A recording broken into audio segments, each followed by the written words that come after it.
تمہاری اوقات ہی کیا ہے میرے سامنے؟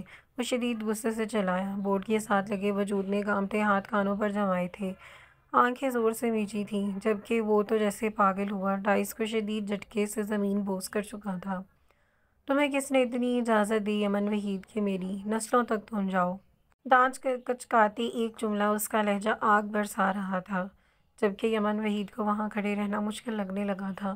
اس کی ٹانگیں شل ہوتی کانپنے لگیں۔ میرے باپ تک جانے کی تمہاری ہمت کیسے ہوئی؟ اس نے آگے بڑھتے شعلہ بار نظروں سے اسے دیکھتے اس کے چہرے کے قریب بورڈ پر زور سے بینچ مارا۔ غصہ اتنا تھا کہ صفحہ نیزے پر پہنچا ہوا تھا، اس کی برداشت سے باہر تھا، اور اس کے غصے کی وجہ یمن وحید ایک غریب سی عام سی لڑکی تھی۔ تو تم نے مجھ سے ساتھ غلط کیا ہے، اس کے بارے میں کیا کہو گے تم؟ نہ چاہتے ہوئے بھی اس کے الفاظ لڑکھڑا گئے تھے، لہجہ یکدم گھبرا گیا۔ اس کے لہجے کی گھبراہٹ کے پیچھے جاذب کمال، اس پر ٹکی حد درجہ ہوتی سرخ آنکھوں کا کمال تھا کہ وہ لب بھیج گئی، آنکھوں سے دو آنسو ٹوٹ گرے۔ غلط؟ وہ طنزیہ ہنسا، اور پھر اس کی کہکا پوری کلاس روم میں گونجا تھا، یوں جیسے وہ کوئی پاگل ہو۔ یمن نے حیرت سے اسے دیکھا۔ تو پھر اس کی کارروائی کو دینے کے لیے ایک نیا نام سوچ لو، جو میں اب کرنے والا ہوں تمہارے ساتھ۔ اس کے کانپتے وجود کی دونوں طرف اپنے کسرتی بازو سختی سے رکھتے، وہ سرخ ہوتی آنکھوں کے ساتھ تیوری چڑھائے بولا، اس کے لفظوں سے جیسے زہر سا ٹپک رہا تھا، خوف کی آخری حد۔ یمن نے بھیگی پلکیں اٹھا کر اس سخت دل انسان کو دیکھا۔ وہ کئی لمحے اسے دیکھتی رہی، جیسے کوئی پاگل مریض پاگل خانے سے بھاگ کر اس کے سامنے کھڑا ہو، اسے ڈرا رہا تھا۔ وہ سامنے ایک قدم کے فاصلے پر کھڑا شخص عجیب سا تھا۔ تم؟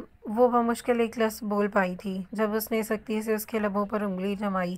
یمن نے نظریں نیچے کیں، دیکھا اس کی انگلی یمن وحید کے لبوں سے بس 1 انچ سے بھی کم فاصلے پر تھی۔ وہ کچھ بھی بولتی، اس کے ہونٹ جاذب کمال کی انگلی کو چھو جاتے، وہ لب سختی سے ایک دوسرے میں پیوست کر گئی۔ گھٹیا اولاد پتہ کیسی ہوتی ہے، تمہیں نظارہ کر لینا چاہیے۔ اس کا لہجہ سرسراتا تھا۔ یمن کی آنکھیں خوف سے پھیل گئی تھیں، وہ اس کے سامنے مضبوط بننا چاہتی تھی، لیکن اس وقت اس کا پاگل پن دیکھ کر بھی اتنی ہمت نہیں تھی کہ وہ چند لفظ بھی اپنے منہ سے بول سکے۔ ابھی کے ابھی کچھ بھی کرو، پوری یونیورسٹی کے اسٹوڈنٹ یونیورسٹی سے جانے چاہیے، ورنہ کل تمہاری یونیورسٹی کے گیٹ پر تالا لگا ہوگا۔ اس نے بورڈ سے بازو ہٹاتے نمبر ملاتے کسی کو کال کی۔ اس نے قدم یمن وحید سے دور ہو گئے تھے، وہ اب کلاس روم کے ڈور کی طرف جا رہا تھا، لہجہ سرد اور اوپر اسرار تھا۔ اس کی بات پر یمن وحید نے جھٹکے سے گردن موڑے، اس کی طرف دیکھا، اور اس کے پاؤں بری طرح کانپ رہے تھے۔ وہ آگے بڑھنا چاہتی تھی، لیکن قدم آگے جانے سے انکاری تھے۔ اس نے ڈائریکٹر پرنسپل کو کال کی تھی۔ یمن کی سسکی کلاس میں گونج رہی تھی۔ اس نے بار بار پلکیں جھپکائے، ہنسو کو پیچھے دھکیلنا چاہا تھا، منہ پر ہاتھ جمائے اس نے اس شخص کی پشت کو دیکھا جو اسے دھندلائی سی نظر آ رہی تھی۔ کاش وہ اسے کبھی نہ ملی ہوتی، اس کے دل نے شدت سے چاہا تھا۔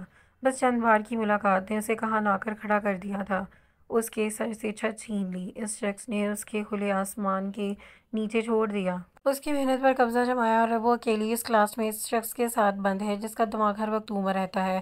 اور پھر ساری رات بہت ہے تمہارے سوچنے کے لیے کہ میں تمہاری طرف سے دیے گئے نئے لقب کا انتظار کروں۔ اس نے گردن دائیں جانب ہلکی سی جھٹکی، اور اس کی کالی آنکھوں جو کناروں سے سرخ تھیں وہ چمک اٹھیں، گہری پراسرار آنکھیں۔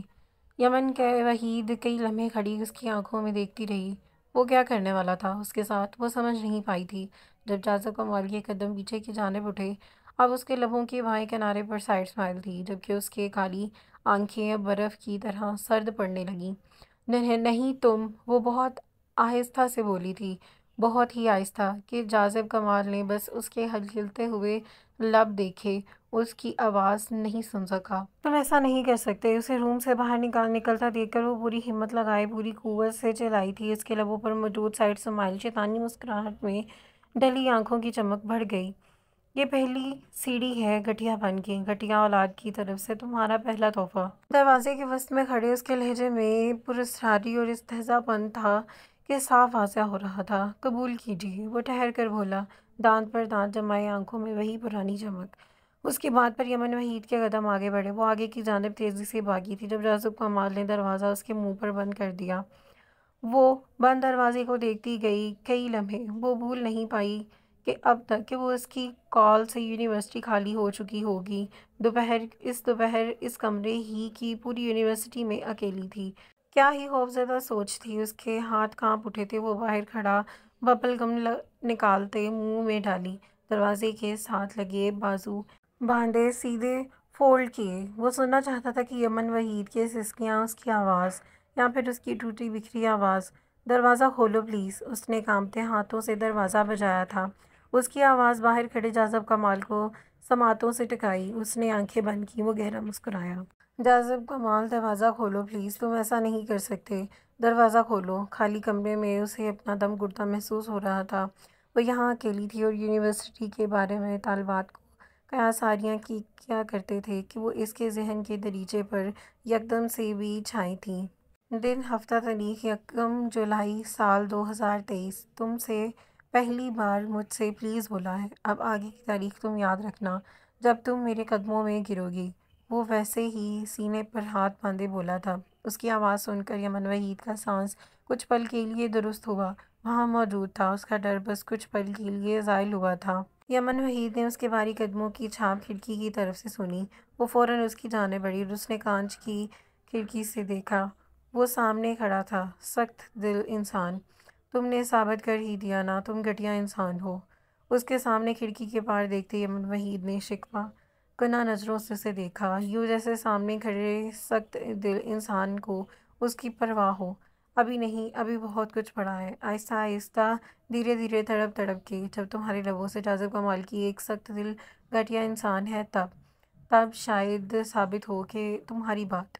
وہ دائیں ابرو اچکا کر لطف اندوز سے بولتا، ببل گم چباتا، اس کی گردن گھما کر دیکھا۔ دور سے پروفیسر کمال ادھر آ رہے تھے۔ وہ جانتا تھا کہ وہ نہیں گئے ہوں گے۔ وہ ان سے بدلحاظی کسی قسم سے بھی نہیں کرنا چاہتا تھا۔ میرا نام لو، مجھے یاد کرو۔ وہ دھیرے سے ہنسا، ساتھ دائیں آنکھ سے اسے دیکھتا ونک کی۔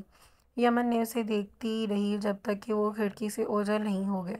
دور سے ہاتھ ہلاتے وہ پروفیسر کمال کی طرف بڑھا۔ چاچو، اس کے دروازے سے گزرتے بلند آواز میں کہا۔ وہ یمن وحید کو تڑپانا چاہتا تھا، اس نے آخری امید بھی چھین لی تھی۔ پروفیسر!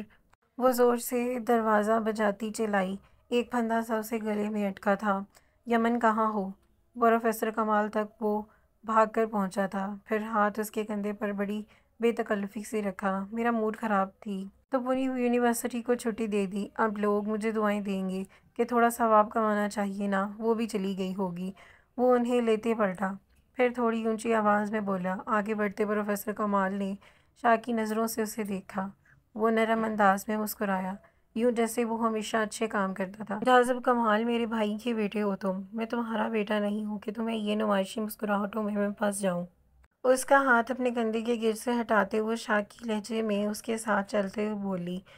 وہ انہیں کلاس روم سے کافی دور لے آیا تھا، حتیٰ کہ سامنے یونیورسٹی کا گیٹ تھا، اور اب پرسکون تھا۔ وہ شخص کیا تھا؟ توبہ توبہ چاچو، میری اولاد ایسی نہیں نکل سکتی۔ اللہ معاف کرے، اتنا بڑا صدمہ میں برداشت نہیں کر سکتا۔ وہ باقاعدہ کانوں کو ہاتھ لگاتے اس کے چہرے کو دیکھتا فکر مندی سے بولا تھا۔ پروفیسر کمال نے وہیں ٹھہر کر اسے طنز نظروں سے گھورا۔ بیٹا جی، باپ کو گھورتے ہوئے شرم ورم بیچ کھائی ہے کیا؟ اس نے پلٹ کر پروفیسر کمال کو دیکھتے ہوئے کہا۔ اپنی بات کے اختتام پر اس کے لبوں پر مسکراہٹ تھی اور آنکھوں میں شرارت صاف نظر آ رہی تھی۔ پروفیسر کمال کو وہیں کھڑے کھڑے ہاتھ جوتے کی طرف لے جاتے دیکھ کر وہ وہاں سے آگے سرپٹ بھاگا۔ میری اولاد کا کھانا خراب۔ وہ یونیورسٹی کے گیٹ سے باہر نکلا تھا جبکہ پروفیسر کمال دانت پیستے تیز قدموں سے اس کے پیچھے گئے تھے۔ وہ سمجھ نہیں پائے تھے اچانک اس کا غصہ اڑن چھو کیسے ہو گیا۔ جس قدم وہ غصے میں تھا وہ کم کیسے ہو گیا، جبکہ وہ نہیں جانتے تھے کہ وہ کیا کارنامہ سر انجام دے کر آ رہا ہے۔ وہ انہیں بات سے پٹکا چکا تھا، اور کسی کو بھٹکا دینا تو چٹکیوں کا کھیل تھا اس کے لیے۔ ڈر کے سائے کے چہرے پر اب بھی موجود تھے، بے شک وہ گہرے نہ تھے لیکن اس کے عکس صاف واضح تھے۔ اس نے ہلکے سے دروازہ کھول کر سر باہر نکال کر جھانکا۔ باہر چھوٹے لاؤنج میں وہ اس کی پشت دیکھ پائی تھی، جو فون پر کسی سے سختی سے بات کر رہا تھا۔ قلب کا سانس سینے میں اٹکا ہوا تھا۔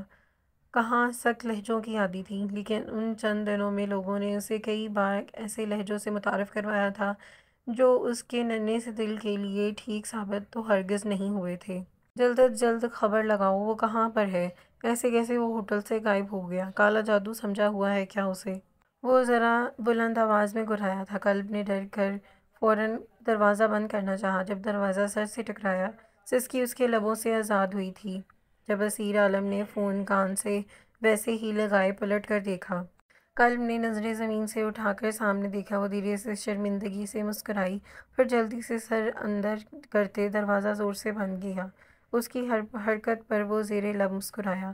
جتنی جلدی ہو سکتا ہے پتہ لگاؤ اس کا، اب مزید خطرہ نہیں اٹھا سکتے ہم، اس نے کہتے ہی کال بند کرتے موبائل پاکٹ میں ڈالا، قدم کمرے کی جانب بڑھائے۔ دروازے کے سامنے کھڑے ہوتے اس نے دروازے پر دستک دی۔ معزز محترمہ قلب، برف کی شہزادی، کیا میں اندر آ سکتا ہوں؟ اس نے ہلکے سے دستک دی۔ اس کا لہجہ حد درجہ نرم تھا۔ وہ پہلی بار کسی سے یوں مخاطب ہوا تھا۔ اندر داخل ہوتے ہی راشی نے اس کے بات اور لب و لہجے سنتے کان میں انگلی ڈالے ندیدہ گرد کو باہر نکالنے چاہا۔ اسے لگا کہ اس نے غلط سن لیا ہے۔ آفیسر اسیر عالم، اور اتنا نرم لہجہ! معزز آفیسر اسیر عالم، کیا میرے کان سلامت رہ پائیں گے آپ کے اس لہجے کو سننے کے بعد؟ 2 قدم اندر لاؤنج میں بڑھاتے راشی نے دوبارہ آہستگی سے پلکیں جھپک کر ہاتھ باندھ کر نہایت ادب سے پوچھا تھا۔ اسیر عالم نے پلٹ کر اسے جھکے سر کو دیکھا۔ وہ لب بھینچ گیا تھا۔ وہ ایک ایسا آفیسر تھا جس نے کبھی نرم لہجے میں بات کرنی سیکھی ہی نہیں تھی۔ اس کے مطابق لہجہ ہمیشہ سخت ہونا چاہیے، چاہے سامنے والا کوئی بھی جینڈر ہو۔ اور وہ آج ایک لڑکی کو معزز محترمہ کہہ کر پکار رہا تھا، اور پھر دوسرے چونکنے والی بات، وہ اس سے اجازت مانگ رہا تھا کہ اپنے ہی گھر کے کمرے میں داخل ہونے کی۔ تمہارے کانوں میں پگھلا ہوا سیسا بر وقت انڈیلا جائے گا، آج سے بلکہ ابھی سے۔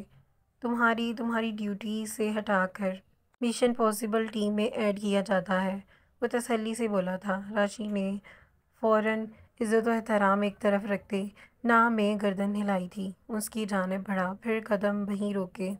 اس نے ایک آنکھ چھوٹی کرتے اسے دیکھا۔ ایک لڑکی سے اجازت مانگ رہے ہیں آپ؟ میں ڈاکٹر کا انتظام کروں؟ اپنا دھیان ہٹاتا دیکھ وہ فوراً اسے پہلی بات پر آیا تھا۔ اسیر عالم نے سرد نظروں سے اسے دیکھا، جبکہ وہ ایک آنکھ چھوٹی کیے اسے ہی دیکھ رہا تھا۔ وہ ڈری ہوئی ہے، اس لیے بکواس بند کرو۔ دانت کھچکاتے وہ ضبط سے آہستگی سے بولا۔ وہ کمرے کے پاس ہی کھڑا تھا اور ہلکے اور محتاط انداز میں دروازے کو کھولنا وہ نوٹ کر چکا تھا۔ سب لڑکیاں ہی آپ کی خونخوار آنکھوں کو دیکھ کر ڈر جاتی ہیں، اور آپ انہیں مزید ڈرانے کا فریضہ اچھے سے انجام دیا کرتے ہیں، معزز آفیسر۔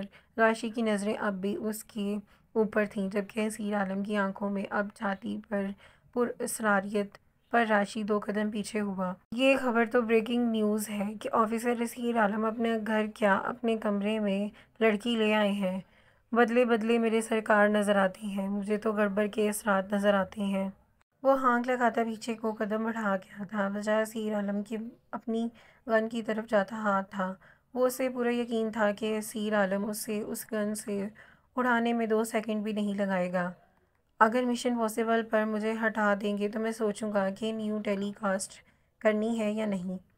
داخلہ دروازے پر کھڑے اس نے اندر جھانک کر ہانک لگائی تھی۔ جب ایک نیز آواز پر وہ فوراً دروازہ بند کر گیا، کیونکہ اسیر عالم نے فائر کر دیا تھا۔ اس نے اپنی شکل کو ٹٹولا، پھر گہرا سانس بھرا۔ شکر تھا وہ صحیح سلامت تھا۔ ہاں، اس کا نشانہ چونکا نہیں تھا، اس نے خود دیوار پر فائر کیا تھا۔ گن واپس رکھتے وہ پلٹا اور ہلکے سے دروازے پر ہاتھ رکھا۔ وہ تو کھلتا چلا گیا اور اندر داخل ہوا۔ بائیں طرف نگاہ دوڑائی، وہاں کوئی نہیں تھا۔ اس نے دائیں جانب گردن موڑی تو وہ صوفے کے قریب زمین پر بیٹھی ہوئی شاید چھپنے کی کوشش کر رہی تھی۔ شاید وہ فائر کی آواز سے ڈر گئی تھی۔ اس کے جسم پر اب بھی وہ وائٹ بیڈ شیٹ لپٹی ہوئی تھی جسے اس نے مضبوطی سے ہاتھوں میں جکڑا ہوا تھا۔